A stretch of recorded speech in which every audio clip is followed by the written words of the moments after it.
మీరు మత్తయి సువార్త 12:36 చదివితే కనుక దేవుడు అంటున్నాడు, మత్తయి సువార్త 12:36 చదువుదాం. నేను మీతో చెప్పినదేమనగా మనుషులు పలుకు వ్యర్థమైన ప్రతి మాట గురించి విమర్శ దినమున లెక్క చెప్పవలసి ఉన్నది. అదే రీతిగా 7వ అధ్యాయము 26వ వచనం కూడా చదవండి. మత్తయి సువార్త 7వ అధ్యాయం 26వ వచనం. మరియు ఈ నా మాటలు విని వాటి చొప్పున చేయని ప్రతివాడు ఇసుక మీద తన ఇల్లు కట్టుకొనిన బుద్ధిహీనుని పోలియుండును. దేవుని వాక్య ప్రకారం ఎవరు బుద్ధిమంతుడు, దేవుని వాక్య ప్రకారం ఎవరు బుద్ధిహీనుడు అని ఆలోచన చేస్తే, సాక్షాత్తు యేసుక్రీస్తు ప్రభువారు కొండ మీద ప్రసంగం చేసిన తర్వాత, అంటే sermon on the mount, the best sermon ever preached on this earth is sermon on the mountain. ఈ ప్రపంచంలో ద బెస్ట్ సర్మన్ ఏంటనంటే యేసు ప్రభు వారు మత్తయి సువార్త 5, 6, 7 అధ్యాయాల్లో చెప్పినటువంటి ఆ ప్రసంగం. ప్రతి దినము కూడా మన గాంధీ మహాత్ముడు దాన్ని చదువుతుండేటువంటి వాడు. ఎందుకంటే అంత అద్భుతమైన ప్రసంగం అది చేసిన తర్వాత యేసు ప్రభు వారు చెప్తున్నారు, నేను చెప్పినటువంటి ఈ మాటల ప్రకారం జీవించేటువంటి వాడు బండ మీద తన ఇంటిని పోలిన బుద్ధిమంతుని పోలినటువంటి అనుభవం కలిగి ఉంటాడు అన్నాడు.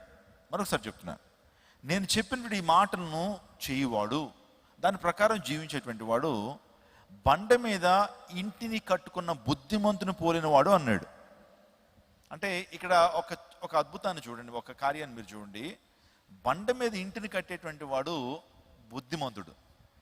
అదే ఈ మాటలను విన్నటువంటి వాడు, ఈ మాటల ప్రకారం జీవించినటువంటి వాడు ఇసుక మీద కట్టినటువంటి బుద్ధిహీనుని పోలిన వాడు అన్నాడు.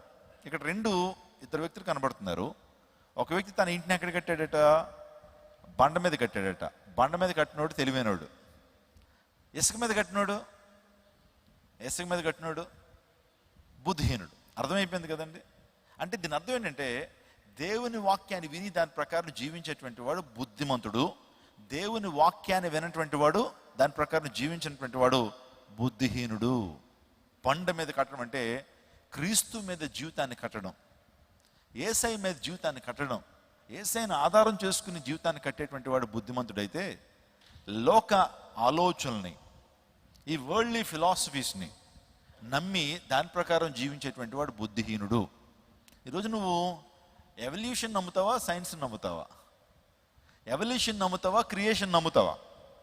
చెప్పండి. అర్థమవుతుందా మీకు? ఈరోజు మీరు ఏమి నమ్ముతారు? ఎవల్యూషన్ నమ్ముతావా, క్రియేషన్ నమ్ముతావా? ఎవల్యూషన్ అంటే ఏంటి? మనిషి ఎక్కడి నుంచి వచ్చాడు? కోతి నుంచి వచ్చాడని జీవ పరిణామ సిద్ధాంతాన్ని ప్రవేశపెట్టాడు చార్లెస్ డార్విన్ అనేటువంటి ఒక బ్రిటిష్ సైంటిస్ట్, బయాలజిస్ట్ అని చెప్పొచ్చు. ఆ వ్యక్తి చెప్పాడు, మానవుడు దేవుని సృష్టి కాదు, మానవుడు కోతి నుంచి వచ్చాడు. ఇప్పుడు చాలా ప్రశ్నలు ఉన్నాయి మనకి. మరి మనిషి కోతి నుంచి వస్తే ఇప్పుడు రావట్లేదే? మరి ఇప్పుడు మనం కోతుల్లోంచి రావట్లేదే? పోనీ మనిషి కోతి నుంచి వచ్చాడంటే మరి కోతులు ఎందుకు ఉన్నాయి? ఇప్పుడు కోతులు కూడా ఉన్నాయి కదా. మరి ఏదో ఒకటి జరగాలి కదా. మనిషి కోతుల నుంచి వస్తే మరి ఇప్పుడు రావాలి కోతుల నుంచి మనిషి. ఒకవేళ అసలు మనిషి కోతుల నుంచి వస్తే కనుక కోతులు అనేవి కనపడకూడదు, చింపాంజీస్ అనేవి కనపడకూడదు. మరి ఉన్నాయి. ఆ టైంలో నేను చెప్తున్నాను, సైన్స్ తెలిసినటువంటి వారికి, చార్లెస్ డార్విన్కి సెల్ కాంప్లెక్సిటీ తెలీదు. ఆ టైంకి మైక్రోబయాలజీ లేదు. చార్లెస్ డార్విన్ ఈ యొక్క సిద్ధాంతాన్ని ప్రవేశపెడుతున్నప్పుడు అతనికి he didn't know the cell complexity. ఆ మైక్రోబయాలజీ కానీ ఈ యొక్క అంశాలు తనకు తెలియదు. చాలా చెప్పుకుంటూ వచ్చాడు, అది ఇంకా థియరీగానే ఉండిపోయింది. ఇక్కడ చాలామంది స్టూడెంట్స్ ఉన్నారు. ఒక విషయాన్ని మనం నమ్మాలి అంటే, అది సత్యమని తెలియాలంటే ఫస్ట్ హైపోథెసిస్ తీసుకుంటాం. తీసుకున్న తర్వాత దాని మీద రీసెర్చ్ చేసిన తర్వాత హైపోథెసిస్లో కొద్దిగా రిజల్ట్ వస్తే కనుక అది థియరీగా మార్చబడుతుంది, థియరీగానే ఉండిపోతుంది. కానీ అది ఇంకా బలపడినప్పుడు, దానికి ఇంకా ఆధారాలు సమకూర్చబడినప్పుడు హైపోథిసిస్ కాస్త థియరీ అవుతుంది, థియరీ కాస్త లా అవుతుంది.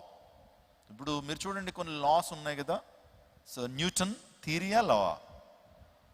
న్యూటన్ థియరీయా లా? 3 లాస్ ఉన్నాయి కదా.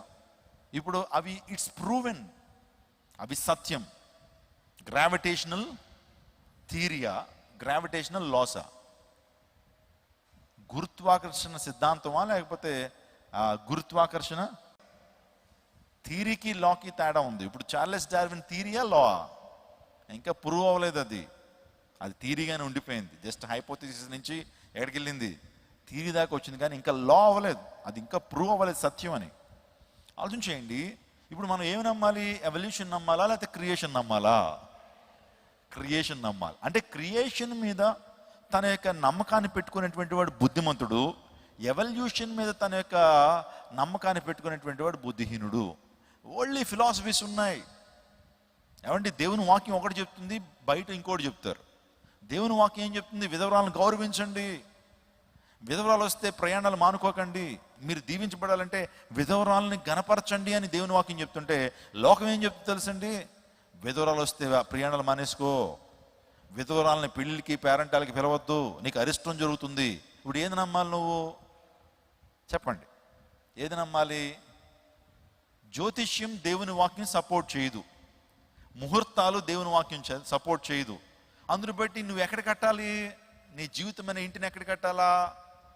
దేవుని వాక్యం మీద కట్టాలి. అంటే ముహూర్తాలు నువ్వు నమ్మకూడదు. ఇంకో చెప్పాలంటే జ్యోతిష్యాలు నువ్వు నమ్మకూడదు.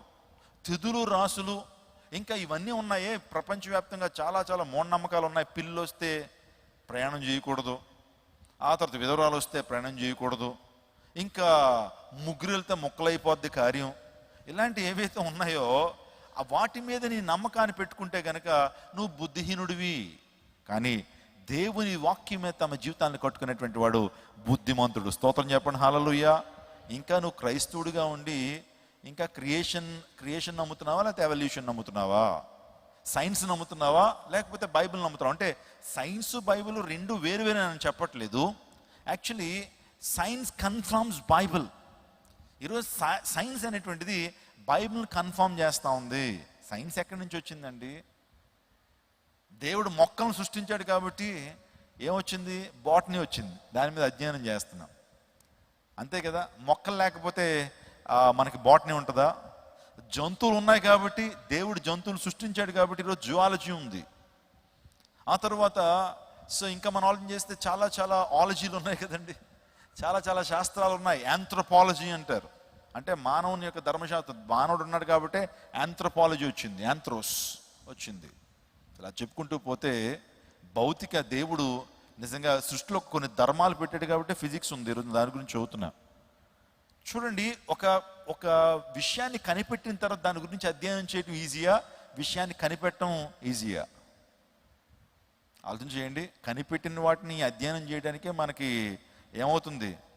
ఏమంటే ఒక గుండెని దేవుడు కనిపెట్టి శరీరంలో పెట్టాడు, దీన్ని 7 సంవత్సరాలు చదువుతాడు డాక్టర్. ఎన్ని సంవత్సరాలు? 7 సంవత్సరాలు చదువుతాడు. ఒక గుండె కోసం 7 సంవత్సరాలు చదువుతాడు. మరి గుండె కోసం చదవడానికి 7 సంవత్సరాలు వాళ్ళకి నిజంగా డాక్టర్ గారు ఎంత చాలా ప్రయాసపడి 30 సంవత్సరాల వరకు చదువుతానే ఉంటాడు ఈ యొక్క వైద్యాన్ని. మరి దేవుడు గుండెను తయారు చేయటం ఎంత కష్టం అండి. నిజంగా గుండె యొక్క పనితీరు మనం చూస్తూ ఉంటే కనుక గుండె రక్తాన్ని పంపు చేస్తూ ఉంటుంది. ఎంత స్పీడ్గా పంప్ చేస్తుంది అంటే, ఒక హార్ట్ని మనం కనుక అలా ఒక నేల మీద పెడితేనంటే అది పంప్ చేసేటువంటి ఆ రక్తం ఆ స్పీడ్ ఎలా ఉంటుందంటే ఒక గొప్ప ఫౌంటైన్ 40 feet ఎగురుతుందట. అంటే మన శరీరంలో రక్తం పంప్ చేయబడుతుంది కదా, గుండెను అలా తీసుకొచ్చి అలా పెడితేనట మన బ్లడ్ 40 feet వెళ్తూ ఉంటుందట. అంటే అంత స్పీడ్గా బ్లడ్ పంప్ చేయబడుతుంది, అంత ఫోర్స్గా బ్లడ్ పంప్ చేయబడుతుంది. అలాగే అలా పంప్ చేయబడుతుంది కాబట్టి అన్ని అవయవాలకి రక్తం ఏమవుతా ఉంది? సరఫరా అవుతూ ఉంది. అంటే మీరు ఆలోచన చేయండి, దేవుడు ఏ స్పీడ్లో ఆ గుండెని పెట్టాడు మీరు ఆలోచన చేయండి. అదేదో ర్యాండమ్ సెలక్షన్స్లో వచ్చినటువంటిది కాదు, అదేదో అకస్మాత్తుగా కలిగినటువంటిది కాదు. గుండెకు ఒక వేగాన్ని పెట్టాడు. గుండె నిమిషానికి ఎన్నిసార్లు కొట్టుకోవాలి చెప్పండి? దానికి కొన్ని క్యాల్కులేషన్స్ పెట్టాడు. ఒక ఇంటెలిజెంట్ డిజైనర్ దీని వెనకాల ఉన్నాడు. దేవుడు ఉన్నాడని మనం ఎప్పుడు తెలుసుకుంటామంటే, దేవుడు సృష్టించిన వస్తువు గురించి ఆలోచన చేస్తున్నప్పుడు సృష్టికర్త గురించి మనకి అర్థమవుతూ ఉంటుంది. మన యూనివర్స్లో ఈ భూమి ఎంత అంటే వరకునే చెప్పాలంటే చిన్న టైనీ పార్టికల్ అండి. అంటే బియ్యం గింజని ఒక 10,000 భాగాలు చేస్తే ఈ విశ్వంలో ఆ 10,000 భాగంలో ఒక భాగం భూమి యొక్క సైజు. ఈ యొక్క యూనివర్స్ ఎంత పెద్దదంటే మనకి ఇప్పటికీ కూడా మనిషి అర్థం చేసుకోలేకపోతున్నాడు. మీలో చాలామందికి స్టీఫెన్ హాకింగ్స్ తెలుసు. స్టీఫెన్ హాకింగ్స్ ఎంతమంది తెలుసు అండి? స్టీఫెన్ హాకింగ్స్ ఈ మధ్యన చనిపోయాడు. ఆ వ్యక్తి ఒక మాట అంటాడు. వాస్తవానికి ఆ వ్యక్తి ఎత్తిస్తే దేవుడు నమ్మేటువంటి వాడు కాదు, కానీ ఒక మాట చెప్పాడు. విశ్వం గురించి, విశ్వపు అంతరాల గురించి తెలుసుకుంటా ఉన్నప్పుడు మనిషికి ఎప్పుడు వరకు తెలుసుకుంది విశ్వం గురించి కేవలం 1% మాత్రమే. Visible matter is only 1%, but invisible matter is 99% అంటాడు. అంటే ఇప్పుడు వరకు శాస్త్రం, ఇప్పుడు వరకు సైంటిస్టులు ఎంతవరకు తెలుసుకున్నారంటే ప్రపంచంలో ఈ యొక్క యూనివర్స్ గురించి కేవలం 1% మాత్రమే తెలుసుకున్నారు. మీరు చూస్తున్నారు ఈ వ్యక్తి స్టీఫెన్ హాకింగ్స్, బ్రతుకున్నటువంటి శాస్త్రంలో సుప్రసిద్ధ శాస్త్రవేత్త. నేను ఇతని పుస్తకాలు చదువుతూ ఉంటాను నేను. ఆ వ్యక్తి మీరు చూసారండి, ఆ వ్యక్తికి ఒక భయంకర విచిత్రమైన వ్యాధి వస్తుంది. అతనికి మెదడు తప్పించి ఏ అవయవాలు పనిచేయవు. కానీ ప్రపంచంలో గొప్ప గొప్ప యూనివర్సిటీస్లో అతడు టాక్స్ ఇస్తాడు. హార్వర్డ్ కావచ్చు, కేంబ్రిడ్జ్ కావచ్చు, ఆక్స్ఫర్డ్ కావచ్చు. మొత్తం ఇలాంటి సైంటిస్టులు అందరూ ఇలా కూర్చుంటే అయ్యగారు ఒక వీల్ చైర్లో కూర్చుంటాడు. అతనికి ఒక కంప్యూటర్ తన బ్రెయిన్ నుంచి ఒక కంప్యూటర్ కనెక్ట్ చేయబడుతుంది. తను ఏదైతే థింక్ చేస్తాడో, ఏదైతే ఆలోచన చేస్తూ ఉంటాడో మెదడులో, అవన్నీ కూడా వర్డ్స్గా వస్తూ ఉంటాయి. తను మాట్లాడలేడు, ఒళ్ళు కదపలేడు, కాళ్ళు కూడా కదపలేడు, అలాగే ఉంటాడండి. కానీ ప్రపంచంలో అనేక మందికి గొప్ప గొప్ప లెక్చర్స్ ఇస్తాడు. అంత టెక్నాలజీ ఈరోజు మనం చూస్తాం. మెదడులో నువ్వు ఏదైతే ఆలోచన చేస్తున్నావు, మైండ్లో ఏదైతే ఆలోచన చేస్తున్నావో అవి మాటలు అయిపోతాయి. అలా గంటల తరబడి మాట్లాడుతుంటాడు స్టీఫెన్ హాకింగ్స్. అతను చెప్పింది ఏంటి తెలుసా? ఈ ప్రపంచంలో కనిపించిన పదార్థం 99% ఉంది, కనిపించే పదార్థం కేవలం 1% మాత్రమే ఉంది. అందరికీ శుభవార్త. ప్రతి ఆదివారం 10,000 మంది ఒక చోట చేరి దేవుణ్ణి ఆరాధిస్తున్న జీవం గల దేవుని సంఘం. స్వస్థత, విడుదల, అభిషేకం పొందాలనుకుంటున్నారా? దురాత్మ శక్తుల నుంచి విడుదల కావాలా? ఆర్థిక ఇబ్బందుల నుంచి విడుదల కావాలా? సంతానలేమితో బాధపడుతున్నారా? కుటుంబ సంక్షేమం కొరకు ప్రత్యేక ప్రార్థనలు కోరుకుంటున్నారా? శాంతి లేక ఆత్మహత్య చేసుకోవాలనుకుంటున్నారా? నిజమైన ఖచ్చితమైన వాక్యం చేత బలపడాలని ఆశిస్తున్నట్టయితే రండి. క్రైస్ట్ టెంపుల్ మీ కొరకే. ప్రతి ఆదివారం 4 ఆరాధనలు జరుగుతున్నాయి. మొదటి ఆరాధన ఉదయం 6 గంటలకు, రెండవ ఆరాధన ఉదయం 8 గంటలకు, మూడవ ఆరాధన ఉదయం 10 గంటలకు, నాల్గవ ఆరాధన సాయంత్రం 6:30 జరుగును. స్థలం Christ temple, Mary Stella indoor stadium, Pantakaluva road, NTR circle, Vijayawada. ముఖ్య ప్రసంగికులు ప్రపంచ వ్యాప్తంగా వాక్యమునందించి కోట్లాది మందికి దీవెనకరముగా ఉన్న మన దైవజనులు రెవరెండ్ డాక్టర్ పాల్ ఇమాన్యుయల్ గారు మరియు నిస్సీ పాల్ గారు శక్తివంతమైన సందేశాలను అందించి ప్రతి ఒక్కరి కొరకు ప్రత్యేక ప్రార్థనలు చేయుదురు. హృదయాలను హత్తుకునే అద్భుతమైన స్తుతి ఆరాధన సాక్ష్యాలు, ప్రతి విశ్వాసిపై ప్రత్యేక శ్రద్ధ, గృహ దర్శనాలు, ఇంకా మరెన్నో. ప్రతి ఆరాధనలో 1000 మంది ప్రజలు పాల్గొంటూ ఆత్మీయముగా బలపడుచున్నారు. పాటలు, ఆరాధన, వర్తమానముల ద్వారా దేవుని ఆత్మీయ కార్యములు అనేకులు పొందుకుంటున్నారు. విజయవాడ చుట్టుపక్కల ప్రాంతాల నుంచే కాక 100 కిలోమీటర్ల దూరం నుంచి ప్రజలు వచ్చి ఆత్మీయ మేలులు పొందుచున్నారు. ప్రతి ఆదివారం హోలీ కమ్యూనియన్ సర్వీస్. దూర ప్రాంతము నుండి వచ్చు వారికి ప్రేమ విందు కలదు. కుటుంబాలతో రండి. దేవుడిచ్చే గొప్ప రక్షణ, స్వస్థత, అభిషేకాన్ని పొందుకొనండి. రండి, మీ దుఃఖము నాట్యముగా మార్చబడును. మరిన్ని వివరాలకు సంప్రదించండి 888-6276